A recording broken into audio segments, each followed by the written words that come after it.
الحمد للہ رب العالمین، الصلاۃ والسلام علی سید الانبیاء والمرسلین وعلی آلہ واصحابہ اجمعین، اما بعد، اعوذ باللہ من الشیطان الرجیم، بسم اللہ الرحمن الرحیم۔ بحمد اللہ تعالی رب ذوالجلال کے احسان اور کرم سے آج آپ اپنا سبق ملاحظہ کریں گے سورۃ القلم شفا کی 43 نمبر آیت شفا سے آگے۔ ملاحظہ کیجیے، اعوذ باللہ من الشیطان الرجیم، بسم اللہ الرحمن الرحیم۔ فذرنی ومن یکذب بہذا الحدیث سنستدرجہم من حیث لا یعلمون۔ فذرنی، یا رسول اللہ صلی اللہ تعالی علیہ وسلم، پس آپ چھوڑ دیجئے، فذرنی ومن یکذب بہذا الحدیث، مجھ پر چھوڑ دیجئے ہر اس شخص کو جو جھٹلاتا ہے اس قرآن حکیم کو۔ حدیث کا لفظی معنی بات ہوتا ہے، گفتگو ہوتا ہے۔ جس طرح اللہ تعالیٰ نے قرآن کریم میں لہو الحدیث بھی قرار دیا ان لوگوں کی بکواس کو جو اللہ اور اس کے رسول کے خلاف بکتے تھے اور وہ جعلی کتابیں خرید کے لاتے تھے۔ وَمِنَ النَّاسِ مَن يَشْتَرِي لَهْوَ الْحَدِيثِ، لوگوں میں کچھ ایسے بھی ہیں جو لہو الحدیث خریدتے ہیں، یعنی غلط باتیں، وہ ناولوں جیسی قصے کہانیوں کی باتیں، اس کو لہو الحدیث کہا گیا۔ حدیث کا لفظی معنی گفتگو ہوتا ہے، بات ہوتا ہے۔ اس جگہ حدیث سے مراد اللہ کا کلام ہے۔ عمومی طور پر جب ہم عرف میں لفظی حدیث کہتے ہیں تو اس سے مراد مصطفیٰ کریم کا کلام ہوتا ہے۔ اس جگہ مطلقاً کلام کا معنی حدیث کا معنی کلام ہوتا ہے، تو یہاں حدیث سے مراد اللہ تعالیٰ جل وعلا کا کلام ہے۔ رب ذوالجلال فرماتا ہے محبوب مکرم علیہ السلام، آپ پرواہ نہ کیجیے، ان بدبختوں کو مجھ پر چھوڑ دیجیے، یعنی میں جانوں اور یہ جانیں۔ فذرنی ومن یکذب بہذا الحدیث، اور ان بدبختوں کو جس قرآن کریم کو جھٹلانے والے ہیں، ان کو میری ذات بابرکات پر چھوڑ دیجئے، میں خود ہی ان سے لپٹ لیتا ہوں۔ سنستدرجہم من حیث لا یعلمون، استدراج، بتدریج کسی کو کسی شے کی طرف لے کے جانا۔ بتدریج کا معنی درجہ بدرجہ، سٹیپ وائز، ایک کے بعد دوسرا درجہ، ایک تیسرا درجہ۔ تو جس طرح سیڑھی کے سٹیپ ہوتے ہیں، آہستہ آہستہ کسی کو کہیں تک لے کے جانا۔ اسی سے لفظ استدراج ہے کہ جو نبی علیہ السلام، کوئی بھی اللہ کے نبی ہوں، نبی علیہ السلام سے کوئی ایسی چیزیں واقع ہوں جو عام سنت الہیہ کے برعکس ہوں، مطابق نہ ہوں، عام عادت کے خلاف ہوں، یہ لفظ زیادہ بہتر ہے۔ جو خلاف عادت ہو، عام جو عادت کے خلاف ہیں، جس طرح آسمان کی سطح پہ چاند کا ٹوٹنا، جس طرح پتھروں کا گفتگو کرنا، جس طرح درندوں کا انسانوں کی طرح باتیں کرنا، جس طرح درختوں کا چل کر بارگاہ بے کس پناہ میں آنا، نبی کی طرف سے ایسی چیزیں سرزد ہوں تو اس کو معجزہ کہا جاتا ہے۔ اعلان نبوت سے قبل ہو تو اس کو ارہاس کہا جاتا ہے، جس طرح حضور علیہ السلام کا اپنے پنگوڑے میں چاند کے ساتھ کھیلنا وغیرہ وغیرہ۔ اور اگر اعلان نبوت کے بعد ہو تو اس کو معجزہ کہا جاتا ہے۔ ولی سے سرزد ہو اس کو کرامت کہا جاتا ہے۔ کافر شعبدہ دکھائے تو اس کو استدراج کہا جاتا ہے، یعنی اللہ تعالیٰ بتدریج اس کو پستی کی جانب لے جا رہا ہوتا ہے۔ بظاہر تو یہ معلوم ہوتا ہے کہ اس کے ہاتھوں کوئی شعبدہ ظاہر ہوا ہے جس نے لوگوں کی عقل کو حیران کر دیا، مگر اس کا یہ شعبدہ ظاہر ہونا اس کے کفر کی پختگی اور زیادہ زوال کی طرف اس کو لے کے جاتا ہے، یعنی وہ یہ سمجھتا ہے میں بہت صحیح ہوں اس لیے یہ چیز ظاہر ہوئی ہے، تو بتدریج وہ پستی کی جانب جا رہا ہوتا ہے۔ یہاں فرمایا سنستدرجہم، ہم آہستہ آہستہ لے کے جائیں گے، بتدریج لے کے جائیں گے، من حیث لا یعلمون، وہاں جہاں کی ان کو خبر تک نہ ہوگی، پتہ تک نہ ہوگا۔ مفسرین کرام نے یہاں یہ بھی نقل فرمایا کہ قیامت کے دن اللہ تعالیٰ جل وعلا ارشاد فرمائے گا، جس کو جو پوچھتا تھا وہ اپنے معبود کے ساتھ چلا جائے، تو پھر کفار اپنے معبودان باطلہ کی تلاش میں ہوں گے، عیسائی حضرت عیسیٰ علیہ السلام کی تلاش میں ہوں گے، یہودی حضرت عزیر علیہ السلام کی تلاش میں ہوں گے۔ ایک روایت میں یہ ہے کہ شیطان ان کی شکل بنے گا، اور بعض نے یہ کہا کہ شیطان نہیں بلکہ فرشتہ ان کی شکل بنے گا، جس طرح عیسیٰ علیہ السلام کی شکل یا جس طرح حضرت عزیر علیہ السلام کی شکل، اسی طرح وہ بت مشکل ہو کے آئیں گے۔ وہ اپنے اپنے پجاریوں کو کہیں گے آؤ ہمارے ساتھ چلیں، یعنی معاذ اللہ تعالیٰ معاذ اللہ تعالیٰ حضرت عیسیٰ علیہ السلام تو نہیں ہوں گے نا، حضرت عیسیٰ علیہ السلام کا ہم شکل بعض مفسرین کرام نے شیطان لکھا. یہ میں تھوڑی سی بات کی وضاحت کر دوں. شیطان میرے نبی کی شکل نہیں بن سکتا، باقی سب کی شکل بن سکتا ہے. یعنی اللہ تعالیٰ جل عنہ اسے یہ ہمت دی ہے، اسے یہ طاقت دی ہے، وہ کسی کی شکل بھی بن سکتا ہے مگر میرے کریم آقا کی شکل نہیں بن سکتا. ہاں وہ بدبخت کسی شکل میں آ کر یہ کہہ سکتا ہے کہ میں محمد رسول اللہ ہوں. یعنی وہ یہ خواب میں آ کر یا کہ کہہ سکتا ہے کہ حضور کا نام لے کر کہ میں وہ ہوں، مگر سچ مچ حضور کی شکل وہ بن نہیں سکتا. باقی کسی کی بھی شکل بن جاتا ہے. عین ممکن ہے وہ شیطان بنے گے، میں نہیں جانتا کہ وہ فرشتے بنے گے. مفسرین کرام نے دونوں ہی نقل کیے ہیں کہ وہ شیطان ان کی شکل بنے گا یا فرشتہ ان کی شکل بنے گا، اور ان کہو گے آؤ ہمارے ساتھ ہم تمہیں لے کے چلیں، اور یہ سمجھیں گے کہ یہ ہمیں جنت کی طرف لے کے جا رہے ہیں. وہ ان کو ساتھ لے کر جہنم میں چلے جائیں گے. فرشتہ اگر ساتھ ہوگا یعنی ان کی شکل کا بنا ہوا تو فرشتہ ان کو سزا دینے کے لیے جائے گا. جس طرح جیل میں وہ قیدی بھی ہوتے ہیں اور جیل میں جیلر بھی ہوتا ہے، انسپیکٹر جیل بھی ہوتا ہے. کوئی سزا دینے کے لیے جاتا ہے، کوئی سزا پانے کے لیے جاتا ہے. کچھ فرشتے جہنم میں ایسے ہیں کہ جو کافروں کو سزا دینے کے لیے، فرشتے کو آگ نہیں جلا سکتے، فرشتے کو کوئی تکلیف نہیں ہوتی، اللہ تعالیٰ کی رحمت سے وہ محفوظ ہے. اس لیے وہ جہنم میں جائے بھی تو کافر کو سزا دینے کے لیے جائے گا. اگر شیطانیت ظاہر ہے، شیطان خود جلنے کے لیے اور ان کو جلانے کے لیے ساتھ. رب ذوالجلال فرماتے ہیں ان کو وہاں میں لے جاؤں گا بتدریج، وہ خود جائیں گے بدبخت، اور کچھ وہ ہوں گے جن کو منہ کے بل گھسیٹ کر جہنم میں پھینکا جائے گا، کچھ ہوں گے جن کو شیطان کے ساتھ باندھ کر جہنم میں پھینکا جائے گا، کچھ ہوں گے جن کو ان کے گمراہ لیڈروں کے ساتھ باندھ کر جہنم میں پھینکا جائے گا. رب کریم فرماتے ہیں وہ املی لہم، میں ان کو ڈھیل دوں گا، مہل دوں گا، وقت دوں گا. ان قیدی متین، جو میرا انداز گرفت ہے وہ بڑا ہی نرالا ہے. یہ اللہ تعالیٰ جل وعلا جس انداز سے گرفت فرماتا ہے نا، وہ اسی کی شان بے نیازی کے لائق ہے. بندہ سمجھتا ہے شاید میں معاذ اللہ تعالیٰ سماذ اللہ تعالیٰ کہہ نہیں سکتا. وہ ایک شعر ہے، مچھلی کو ڈھیل مل گئی لقمے پہ شاد ہے، صیاد مطمئن ہے کہ کانٹا نگل گئی. یعنی جو مچھلی پکڑنے والے ہوتے ہیں نا، کانٹے کے ساتھ مچھلی پکڑتے ہیں، ایک کنڈی سی بنی ہوئی ہوتی ہے، کانٹا بنا ہوا ہوتا ہے. مچھلی کی مرغوب غذا کیچوا ہے، جس کو پنجابی میں گڈویا کہتے ہیں. کیچوا مچھلی کی مرغوب غذا ہے. وہ ایک کینچوا لے کر اس کنڈی میں پرو دیتے ہیں. اندر کنڈی ہوتی ہے، اس کے اوپر کینچوا پرا ہوا ہوتا ہے. اس کو ایک باریک ڈوری کے ساتھ باندھ کر، وہ پلاسٹک کی ڈوری ہوتی ہے، اور جس طرح یہ پتنگ اڑانے والے ڈور سمجھ لیجئے، ایسی وہ پلاسٹک کی ڈوری ہوتی ہے. اس کے ساتھ وہ باندھ کر وہ دریا میں جہاں سے مچھلی پکڑی ہو، نہر میں، تالاب میں پھینک دیتے ہیں. اس کے اوپر ایک لکڑی ہوتی ہے، وہ لکڑی تیرنے کی وجہ سے وہ کنڈی تیرتی رہتی ہے. وہ کینچوا حرکت کرتا ہے تو ہلتا ہوا نظر آتا ہے، مچھلی کو دوڑتی ہے، دوڑ کر وہ نگل لیتی ہے. وہ نگلتی بظاہر کیا ہے؟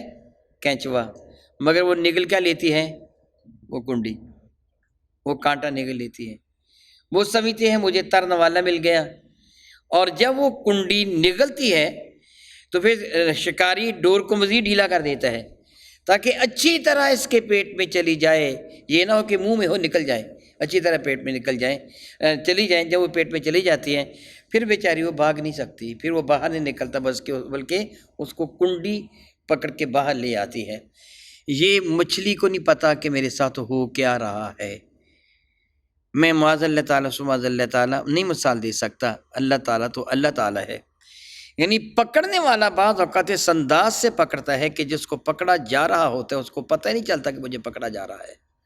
وہ سمجھتا ہے کہ مجھ پر تو انعامات کی بارش ہو رہی ہے، مجھے تو کھانے کو مل رہا ہے، مگر اسے یہ نہیں پتا کہ وہ تو بیچارہ پکڑا گیا ہے. اللہ یعوذ باللہ تعالیٰ ثم اللہ یعوذ باللہ تعالیٰ. کفار کو اللہ تعالیٰ ڈھیل دیتا ہے، جس طرح آج کل اسرائیل کو، امریکہ کو، ان خبیث بدبختوں کو ڈھیل دی ہوئی ہے اللہ تعالیٰ نے، جو مسلمانوں پہ ظلم و ستم کے پہاڑ توڑ رہے ہیں. ان کو ڈھیل دی ہوئی ہے. وہ سمجھتے ہیں کہ ہم کامیاب ہیں، ہم کامیاب ہیں. پتہ تب چلے گا جب اللہ تعالیٰ جل وعلا ان کی ڈور کھینچ لے گا. ارشاد فرماتے ہیں کہ ان قیدی متین، بے شک میرا جو انداز گرفت ہے وہ بڑا ہی جداگانہ ہے، بہت پکا ہے. ام تسألہم اجرا فہم من مغرم مثقلون۔ یا رسول اللہ صلی اللہ تعالی وسلم، یہ جو آپ کی نافرمانی کر رہے ہیں، آپ کا کہنا نہیں مان رہے ہیں، روگردانی کر رہے ہیں، ام تسألہم اجرا، کیا آپ ان سے کسی اجرت کا سوال کر رہے ہیں؟ کچھ مانگتے ہیں آپ ان سے؟ یعنی آپ ان سے کیا مانگتے ہیں؟ کچھ بھی تو نہیں، بلکہ آپ کے صدقہ سے تو ان کو مل رہا ہے، آپ ان سے کیا مانگیں گے؟ آپ تو رب کے محبوب ہیں۔ میرے اور آپ کے کریم آقا تاجدار البجم شفیع معظم رحمت عالم کی حدیث بارکہ سیدنا فاروق اعظم کو آپ نے فرمایا تھا کہ میں چاہوں تو یہ مدینہ طیبہ کے پہاڑ میرے لیے سونے کے بنا دیے جائے۔ ایک حدیث بارکہ میں ہے کہ جبریل نے بارگاہ رسالت مآب میں آ کر گیا، یا رسول اللہ تعالیٰ فرماتا ہے کہ آپ نبی بادشاہ بننا چاہتے ہیں یا سادہ زندگی بسر فرمانا چاہتے ہیں؟ آپ چاہیں تو آپ کے لیے ان کو یاقوت، زمرد اور سونے کے بنا دیا جن پہاڑوں کو، اور جہاں آپ چاہیں آپ کے ساتھ یہ جائیں گے۔ میرے کریم آقا نے بارگاہ رب العزت کیا عرض کیا، مولا تعالیٰ میں نبی بندہ بننا چاہتا ہوں، ایک دن کھانے کو ملے ایک دن نہ ملے، جس دن ملے گا اس دن میں تیرا شکر ادا کروں گا، جس دن نہیں ملے گا میں صبر کروں گا۔ میں تو ایسا بننا چاہتا ہوں، میں تو ایسا بننا چاہتا ہوں۔ سبحان اللہ تعالی و بحمدہ۔ یہ تم سے کچھ چندہ نہیں مانگتے ہیں کہ تمہیں وہ بوجھ محسوس ہو کہ ہم ایمان کیا لے کے آئیں، جی ہمیں تو چندہ دینا پڑتا ہے۔ اللہ تعالیٰ فرماتے ہیں ہم تسألہم اجرا، کیا آپ ان سے کوئی اجرت مانگتے ہو؟ فہم فی مغرم مثقلون، تو اجرت کیا، جو بوجھ ہے، جو یہ چٹی، یہ جرمانہ ہے، ان پر گھراں گزرتا ہو، یعنی آپ تو ان سے مانگتے نہیں ہیں۔ ام عندہم، ارشاد فرماتے ہیں کیا ام عندہم الغیب فہم یکتبون، کیا ان کے پاس کوئی غیب کی باتیں جن کو لکھ رہے ہیں؟ آپ قبل ازیں پڑھ چکے ہیں اس رکوع کی ابتدا میں کہ وہ بدبخت جو تھے وہ کہتے تھے کہ ہمارے پاس مال و دولت ہے، تمہارے پلے کیا ہے؟ قیامت آ بھی گئی تو دیکھنا ہمارا پلہ بھاری ہوگا، اور تم وہاں بھی اللہ یعوذ باللہ تعالیٰ بے سر و سامان ہوں گے، تمہیں وہاں بھی عزت نہ ملے گی۔ آج دنیا میں بھی تمہیں عزت نہیں ملی، وہاں بھی تمہیں عزت نہیں ملے گی۔ اللہ تعالیٰ فرماتے ہیں ان کے پاس کیا ہے، کیا دلیل ہے؟ ام عندہم الغیب فہم یکتبون، کہ ان کے پاس کوئی غیب ہے جس کو یہ لکھ رہے ہیں؟ محبوب مکرم علیہ السلام، فاصبر لحکم ربک ولا تکن کصاحب الحوت، آپ صبر کیجئے اپنے رب کے حکم پر، آپ ان کی طرح نہ ہوں جو وہ مچھلی والے تھے۔ یہاں مچھلی والے سے مراد حضرت یونس علیہ السلام ہیں، اور جنہوں نے اپنی قوم سے یہ فرمایا تھا کہ اگر تم نہ مانو گے تم پر اللہ تعالیٰ کا عذاب آ جائے گا، اور چند دن کے اندر، 3 دن کے اندر اندر آ جائے گا اگر تم نے میری بات نہ مانی۔ حضرت یونس علیہ السلام نے یہ فرمایا تو آپ کو یہ احساس ہوا کہ اللہ تعالیٰ نے مجھے 3 دن کا نہیں فرمایا۔ ہر نبی ڈراتا ہے اپنی قوم کو، ڈرو ورنہ اللہ تعالیٰ کا عذاب آ جائے گا۔ ایک عالم دین بھی یہی ڈراتا ہے نا، نماز پڑھو ڈرو، اللہ تعالیٰ جل وعلا کی گرفت بڑی شدید ہے، معلوم نہیں کب تمہیں موت آ جائے، یہ یقینی طور پر موت آنی ہے، تم مر جاؤ پھر بارگاہ رب العزت میں حاضر ہونا ہوگا، یقیناً ہونا ہے۔ اللہ تعالیٰ جل وعلا نے ان کو ڈر سنانے کو حکم دیا، انہوں نے ڈر سنایا، مگر اللہ کو ایک بات منظور تھی، ان کی زبان سے نکل گیا 3 دن کے اندر اندر اگر تم سیدھے نہ ہو تو عذاب آ جائے گا۔ یہ بھی مشروط تھا کہ تم سیدھے نہ ہوئے تو عذاب آ جائے گا۔ پھر آپ اس بستی سے نکل گئے کہ اللہ تعالیٰ نے مجھ سے 3 دن کا نہیں فرمایا تھا، میں نے ان کو 3 دن کا کہہ دیا۔ لیکن اللہ تعالیٰ کی شان بے نیازی دیکھیے، اگر تم ایمان نہ لائے تو عذاب آ جائے گا، ایمان لائے تو نہیں آئے گا، مشروط ہے نا۔ اگر تم نے کہنا نہ مانا تو عذاب آ جائے گا۔ پھر جب اللہ تعالیٰ کی طرف سے احساس دلائے گا کہ میں نے 3 دن کا وعدہ تو تمہیں نہیں دیا، تو آپ پریشان ہو گئے کہ اگر وہ عذاب نہ آیا تو پھر میں کیا کروں گا۔ حضرت یونس صلی اللہ علیہ وسلم اپنی بستی نینوا سے نکل گئے، نینوا سے نکلے تاکہ میں کسی اور بستی میں جا بسوں، کہیں ایسے نہ ہو کہ میں ان کے سامنے جھوٹا ثابت ہو جاؤں۔ تو جب آپ وہاں سے نکلیں، دریا میں کشتی آ رہی تھی، آپ نے خیال کیا میں کشتی میں بیٹھ کر کسی اور علاقے کے جانب چلا جاتا ہوں، دریا یا سمندر جو بھی نینوا کے قریب۔ حضرت یونس صلی اللہ علیہ وسلم کشتی میں سوار ہو گئے، اللہ تعالیٰ جل وعلا کو منظور تھا، جب کشتی گہرے پانی کے اندر گئی تو وہ آگے چلنے سے اس نے انکار کر دیا، کشتی آگے چل ہی نہیں رہی تھی۔ لوگ پریشان ہو گئے، تو یونس علیہ السلام نے ہی یہ ارشاد فرمایا کہ اس میں کوئی بھاگا ہوا غلام ہے، کوئی ایسا شخص ہے کہ جس سے کوئی جرم سرزد ہو گیا ہے۔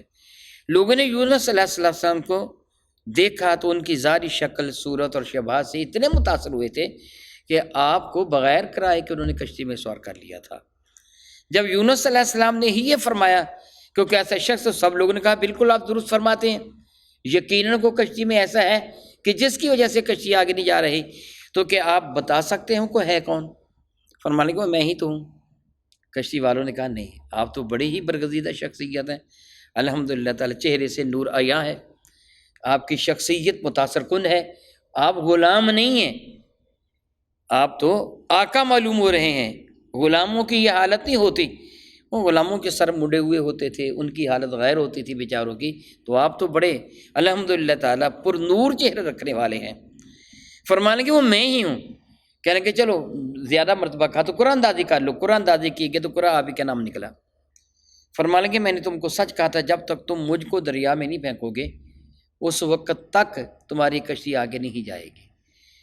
مجبوراً آپ کو دریا میں پھینکا گیا تو رب کائنات ایک مچھلی کی ڈیوٹی لگا دی تھی جو کشتی کے ساتھ ساتھ تھی، وہ منہ کھولے تیار تھی، یونس علیہ السلام اس کے منہ کے اندر چلے گئے، اور مچھلی کو رب کائنات جل وعلا نے القاء فرمایا کہ یہ تیری خوراک نہیں ہے، بلکہ میں نے اس کے تیرے پیٹ کو اس کے لیے ایک مسکن، ایک مکان، ایک قید خانہ بنایا ہے، یہ تیرے اندر تشریف فرما رہیں گے۔ اب وہ مچھلی دوسری مچھلیوں سے بالکل نرالی تھی کہ اس کے پیٹ میں حضرت یونس علیہ السلام تشریف فرما تھے، بلکہ میں نے اپنی ان گناہ گار آنکھوں سے پڑھا کہ باقی مچھلیوں سے مچھلی کا طواف کرتی تھی کہ اس کے پیٹ میں یونس علیہ السلام ہے، اللہ تعالیٰ اس کو شان نرالی عطا فرما دی تھی۔ بہرحال ادھر جب وہ تیسرا دن ہوا تو اللہ تعالیٰ جل وعلا نے اپنے نبی کی زبان سے نکلے ہوئے الفاظ کی لاج رکھنا تھی۔ یہ نہیں ہو سکتا کہ نبی کی زبان سے نکلے اور اللہ تعالیٰ اس کو برا نہ فرمائے۔ بادل گھیرا آئے، سیاہ گھٹائیں، گھنگور گھٹائیں ان کے سروں کے اوپر آ گئیں۔ اب ان لوگوں نے دیکھا کہ یونس علیہ السلام نے فرمایا تھا کہ 3 دن اگر تم ایمان نہ لائے پھر تمہیں پہ عذاب آ جائے گا، تو وہ آ گیا۔ انہوں نے کیا کیا، یونس علیہ السلام کو تلاش کرنے لگے، نہ ملے تو کہنے لگے کہ اب تو ہماری تباہی یقینی ہے۔ انہوں نے ماؤں کو بچوں سے جدا کر دیا، جانور بھی اور انسان بھی۔ جانوروں کے جو بچے تھے ان کو بھی ان کی ماں سے جدا، انسانوں کے بچوں کو ان کی ماں سے جدا کر دیا۔ اب بچے الگ بلک رہے تھے، وہ جانور اپنے بچوں کے لیے وہ بے چین تھے، وہ بھی اپنی بولی میں بول رہے تھے، مائیں بھی بے چین تھی، رو رہی تھیں، لوگ بھی رو رہے تھے، اور رو رو کر سجدہ میں اللہ تعالیٰ کی دعا مانگ رہے تھے، اللہ تعالیٰ ہم تجھ پر بھی ایمان لائے، تیرے نبی پر بھی ایمان لائے، عذاب کو دور فرما دے۔ یونس علیہ السلام نے کیا فرمایا تھا کہ اگر تم ایمان نہ لائے تو عذاب آئے گا، یہ ایمان لے آئے، نبی کی زبان سے نکلے کلمات بالکل صحیح ثابت ہو گئے۔ جب یہ ایمان لے آئے تو اللہ تعالیٰ نے ان کے عذاب کو دور فرما دیا۔ اب ادھر حضرت یونس علیہ السلام 40 دن تک مچھلی کے پیٹ میں رہے، اور آپ مسلسل تلاوت فرماتے رہے، لا الہ الا انت سبحانک انی کنت من الظالمین۔ ظاہر ہے مچھلی کے پیٹ میں اللہ تعالیٰ نے ان کی حفاظت بھی فرمائی، مچھلی ان کو ہضم بھی نہ کر سکی، وہ سانس بھی لیتے رہے مچھلی کے پیٹ میں، معاذ اللہ تعالیٰ ان کو بے ہوشی، الجھن وغیرہ وغیرہ ایسی کوئی بھی بات نہ ہوئی جس طرح کوئی کسی قید خانہ میں ہوتا ہے۔ یہ ایک بات سے یوں سمجھیے اللہ تعالیٰ جل وعلا نے ان کو ایک آزمائش کے مراحل سے گزارا تھا، اور انہوں نے بارگاہ رب العزت میں کیا عرض کیا،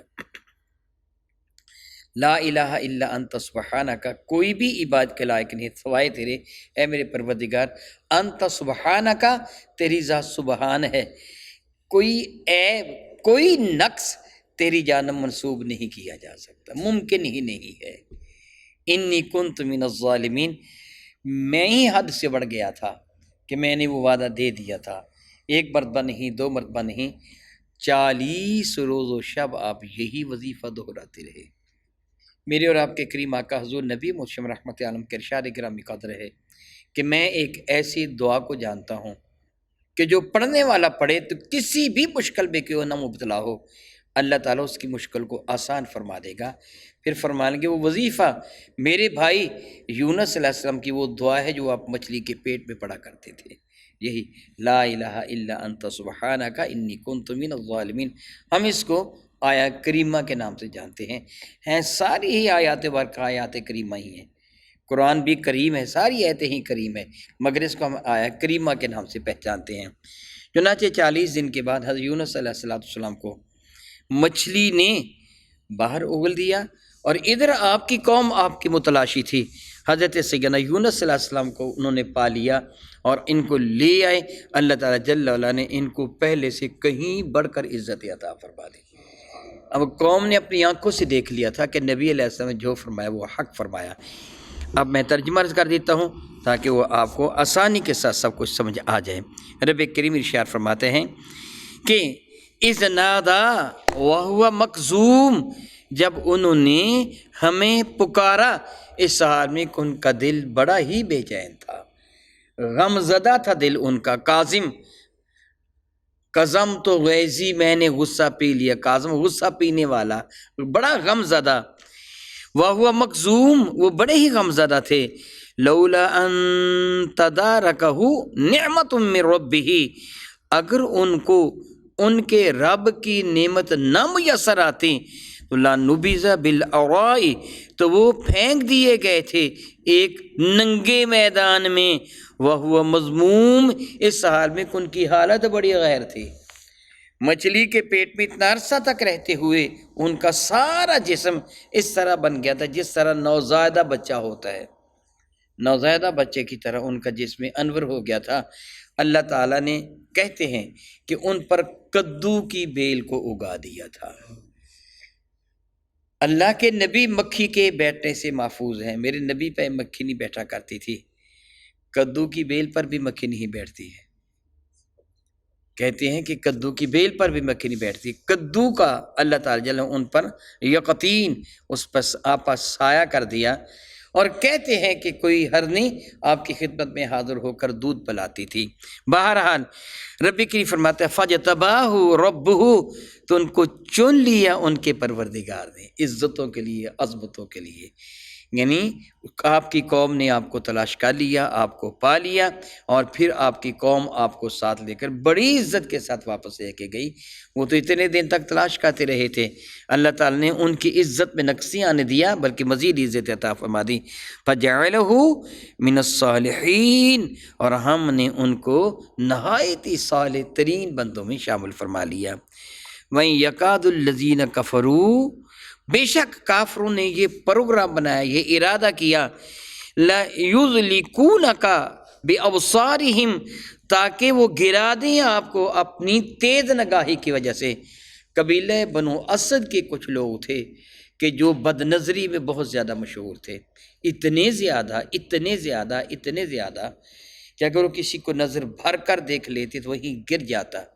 میں نے پڑھا کہ وہ اگر کسی موٹی تازی اونٹنی کو یا گائے کو دیکھتے تو نظر بھر کے دیکھ کر گھر آ جاتے جلدی سے، اپنی لونڈی کو کہتے یہ لے پکڑ درہم یا دینار اور ٹوکری اٹھا، فلاں کی گائے ذبح ہو گئی ہے، جا کے اس کا گوشت خرید لا۔ وہ گائے واقعتاً گر کے ذبح ہو جاتی، ان کی اتنی تیز نظر تھی، ان کی ہلاک کر دیتے تھے نظر سے۔ صحیح حدیث مبارکہ میں بھی ہے نظر بد کے لیے، میں نے اس کو بہت ساری کچھ حدیث سے میں نے اپنی کتاب رہبر زندگی ما طب نبوی میں بھی نقل کی ہیں۔ میں کچھ واقعات تو ضرور آپ کو سناتا نظر بد کے، لیکن وقت زیادہ ہو جائے گا۔ وہ نظر بد سے ہلاک کر دیتے تھے۔